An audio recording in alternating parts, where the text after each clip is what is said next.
Rebel troops were closing in on the Ethiopian capital. President Mengistu Haile Mariam fled the country and sought refuge in Zimbabwe. And then the more than 13,000 Jews camped outside the Israeli embassy began the long journey they had all been waiting for. Jerusalem Online was there. Veteran television journalist Micha Shagrir brought back this exclusive footage. For the more than 14,000 Jews living around the Israeli embassy compound in Addis Ababa, the day begins earlier than usual. 24 hours later, they will have taken part in the greatest human rescue effort in recent history. The long-awaited news comes at 5:30 in the morning, when local Ethiopian Jewish messengers quietly tell 30 families to spread the word. All Jews should gather at the embassy as soon as possible. By mid-morning, the initial trickle becomes a flood, with Jews joined by non-Jews hoping to escape the civil war raging in Ethiopia.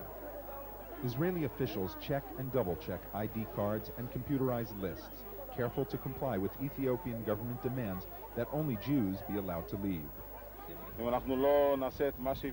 If we don't do what we promised to do and take only Jews, we'll ruin it for ourselves as well as the Jews who will remain here.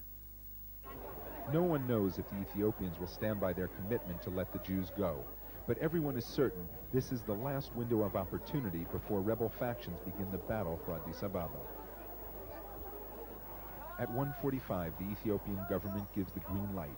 As fast as they can be loaded, bus convoys head for the airport.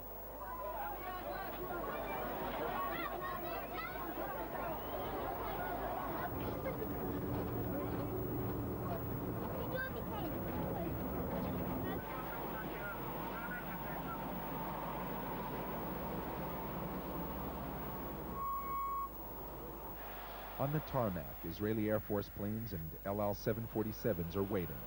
Now it's a race against time, a race in which even the slightest technical mishap can spell disaster. The plan is to get about 1,000 people out every hour.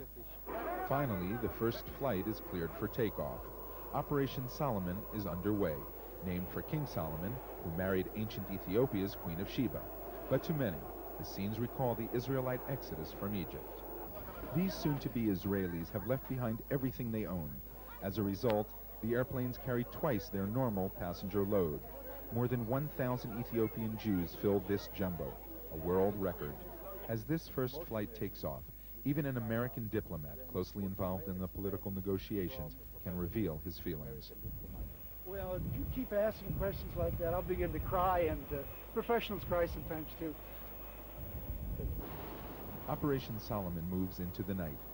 Family groups patiently huddle together. When their turn comes, Israelis, among them former Ethiopians, carefully lead them through the darkness, tied together to prevent anyone straying or getting hurt. As daybreak nears, the pressure is on to move even faster as people are loaded into seatless military transports. Outside, Israeli doctors have their hands full caring for the sick and delivering one of the 7 babies to be born during the airlift. At day's end, Operation Solomon will be over. So will this 2,000-year-old story of Jewish survival against all odds. The next chapter in that story is about to begin.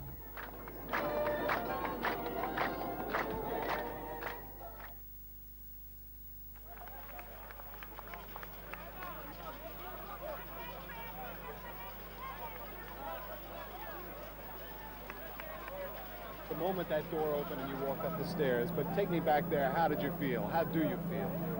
I cried. It's months of work and prayers and comes about. Very exciting.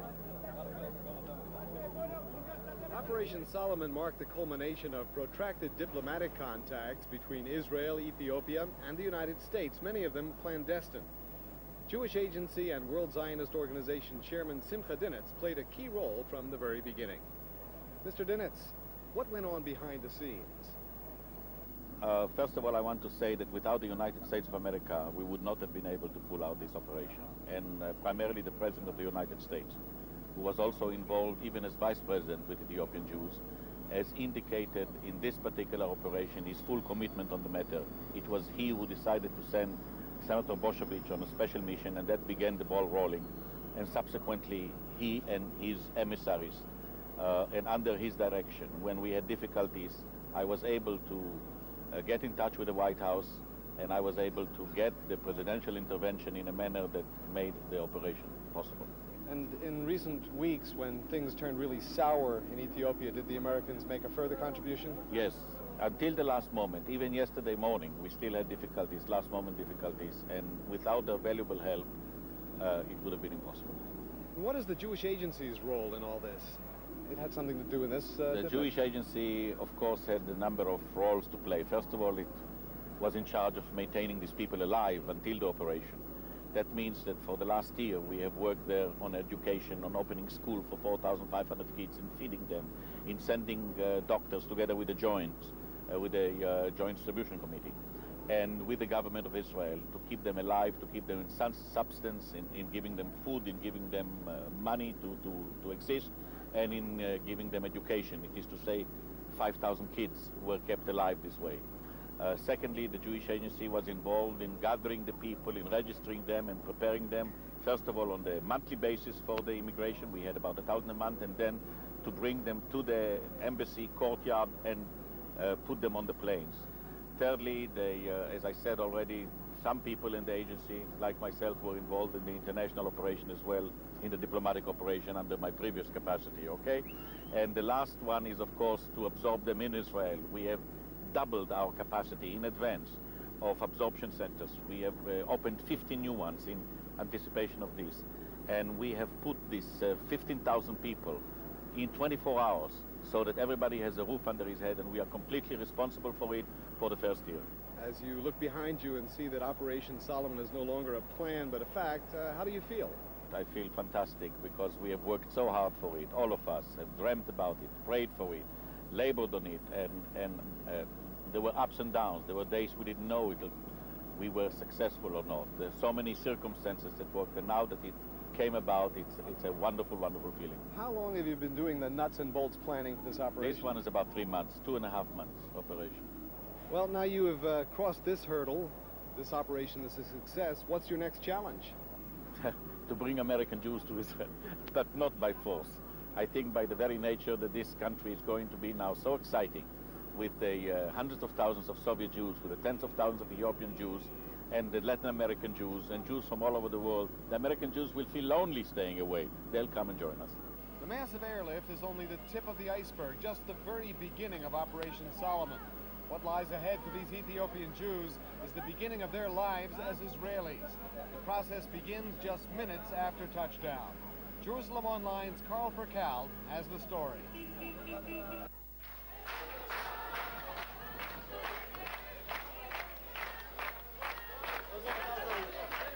2 hours after landing in Israel, this group of Ethiopian Jews was already being greeted by excited Israelis at a Jerusalem hotel, their new home in Israel for the next year. The sense of relief, of being out of danger, of a long nightmare now over, was evident on the tired faces of adults and children. My husband, father, mother, all people, all family in Israel. Already in Israel? Yeah. Almost 20 hours have passed since these people were woken in Addis Ababa with the news that by nighttime they would be in Israel. And then the flight to Israel, the landing, the first moments in a new country, in a new world.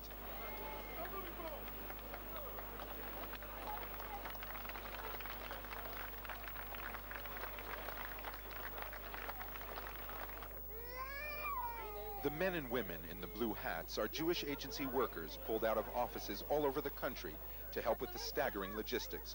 More than 14,000 Ethiopian Jews arriving in 24 hours. Families have to be kept together, the sick cared for. As one bus heads out, another flight comes in.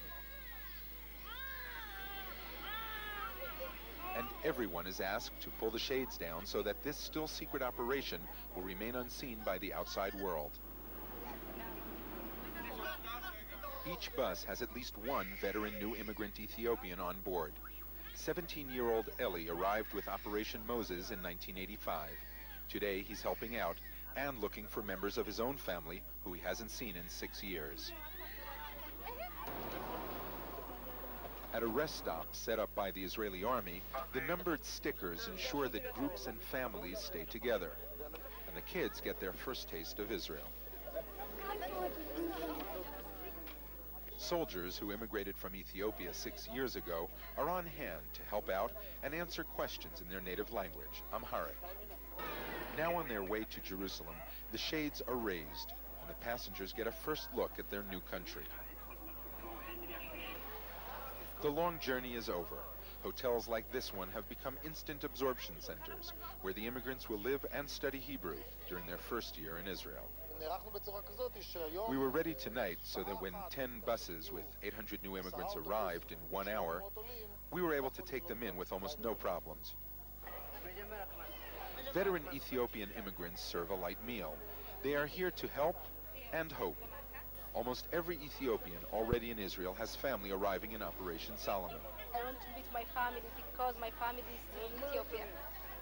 And secondly, I want to help my community. And finally, volunteers from the neighborhood help the families into their rooms, with prayers for success for this ancient tribe that has found its way home. The exodus of Ethiopian Jewry is a moment of intense excitement. If you have comments or questions or reflections that you'd like to share with us, keep in touch. And when you write, tell us the name of the broadcast or cable station on which you watch Jerusalem Online, the day and time of broadcast. Our address, Jerusalem Online, Post Office Box 33003, Jerusalem, Israel. That's Jerusalem Online, P.O.B. 33003, Jerusalem, Israel.